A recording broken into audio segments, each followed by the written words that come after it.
200 শতাধিক স্টুডেন্ট মারা গেছে, কেন বলা হচ্ছে 20 জন মারা গেছে? প্রমাণ লাগবে আপনার? আর্মি যে ইয়া করছে, দেখেন আপনি প্রমাণ নেন, ভিডিও সহ প্রমাণ দিতেছি। এই যে কেন আর্মিরা কেন গায়ে হাত তুলবে?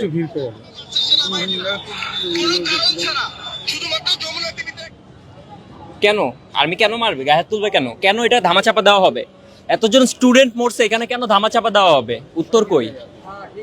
কেন মরবে এতজন স্টুডেন্ট, কেন ধামাচাপা দেওয়া হবে? 76 সালের ভাঙ্গাচোরা বিমান দিয়ে ফ্লাই করবে, যেই বিমানটা চায়না গ্রাউন্ডেড করে দিছে, ওইটা কেন আমাদের সেকেন্ড হাইস্ট পাওয়ারফুল বিমান হবে? ফার্স্ট হাইস্ট পাওয়ারফুল হলো MiG-29, কেন সেকেন্ড এটা হাইস্ট হবে? কেন বাংলাদেশ এতদিন কি করছে, উন্নত হয় নাই কেন? আর কেন আর্মির কি ঠেকা পড়ছে যে এটা গোপন করতে হবে? কয়জন মারা গেছে রিপোর্টে, কয়জন কে করতেছে? সব রিপোর্ট করতেছে সেন্টিমেন্টাল রিপোর্ট। একজন আমাদের ম্যাম একজন এখান থেকে বের হয়ে আসছে, ওনারা রিপোর্ট করতেছে যে কি হয়েছে কি হয়েছে। একজন একটা সিঙ্গেল রিপোর্ট করে নাই যে কয়জন স্টুডেন্ট মারা গেছে, কয়জন ছেলে মেয়ে মারা গেছে। আরে ভাই নিজের ছোট ভাই মারা গেছে, হসপিটালে নিয়ে গেছে, ভাই অবস্থা দেখবেন আপনি।